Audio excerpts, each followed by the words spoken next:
দুর্নীতি দুর্নীতি দুর্নীতি, বাম আমলের দুর্নীতি, তৃণমূল আমলের দুর্নীতি, একেবারে দুর্নীতির খবরে কান ঝালাপালা।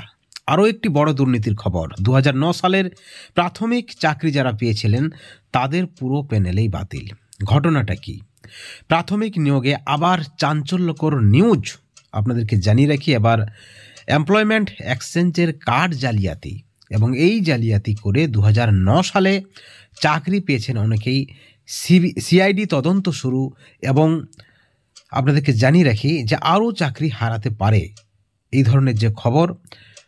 কলকাতা হাইকোর্টের রিপোর্ট তলব, সমস্ত এমপ্লয়মেন্ট এক্সচেঞ্জের কার্ড যাচাই করে দেখার নির্দেশ দিলেন কলকাতা হাইকোর্টের মহামান্য বিচারপতি বিশ্বজিৎ বসু। অত্যন্ত বড় খবর। আপনারা জানেন যে গত কয়েক বছর ধরে নিয়োগ দুর্নীতির খবরে রাজ্য তোলপাড়। নিয়োগ দুর্নীতির তদন্ত করছে কেন্দ্রীয় তদন্তকারী সংস্থা ইডি এবং সিবিআই।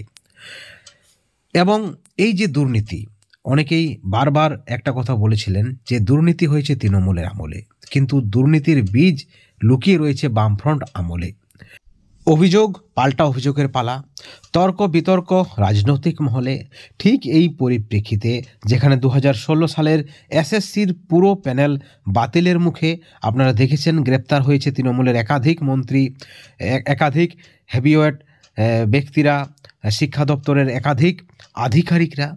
ঠিক এই পরিপ্রেক্ষিতে আরও একটি বড় খবর, এবার 2009 সালে কর্মরত প্রাথমিক শিক্ষকদের এমপ্লয়মেন্ট এক্সচেঞ্জ কার্ড জালিয়াতি করে চাকরি হয়েছে, যার যাচাই করার নির্দেশ দিলেন কলকাতা হাইকোর্ট। মূলত এক্সামটেড ক্যাটাগরিতে প্রাথমিক শিক্ষকদের কার্ড যাচাই করতে নির্দেশ দেওয়া হয়েছে, যেমনটা কিন্তু সূত্র মারফত খবর রয়েছে। আগামী 27 জানুয়ারির মধ্যে রিপোর্ট পেশের নির্দেশ কলকাতা হাইকোর্টের বিচারপতি বিশ্বজিৎ বসুর। দক্ষিণ 24 পরগনার ডিপিএসসির আইনজীবী গৌরব দাস জানিয়েছেন যে 2009 সালে নিয়োগ প্রক্রিয়ায় প্রায় 150 জন প্রাথমিক শিক্ষকতার চাকরি পান এক্সামটেড ক্যাটাগরিতে। তাদের মধ্যে 26 জনের জালিয়াতির তথ্য হাতে এসেছে। এই 26 জন কারা? কোন মন্ত্রী ঘনিষ্ঠ? তৎকালীন কোন আধিকারিকদের ঘনিষ্ঠ? যাদের কিন্তু ইতিমধ্যেই চাকরি বাতিল করে দেওয়া হয়েছে।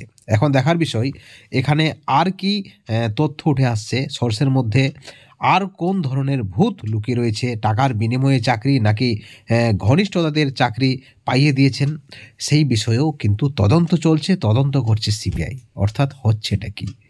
অনেক বড় প্রশ্ন লুকিয়ে রয়েছে এই খবরের মধ্যে। বন্ধুগণ, আপনাদেরকে অনুরোধ করব এই খবরের পরিপ্রেক্ষিতে অবশ্যই আপনাদের মতামত আপনারা চ্যানেলের কমেন্ট সেকশনে কমেন্ট করে জানাবেন। এবং সব শেষে একটাই কথা বলবো, ভালো থাকবেন, সুস্থ থাকবেন, কিন্তু কোনো ধরনের দুর্নীতি থেকে দূরে থাকবেন।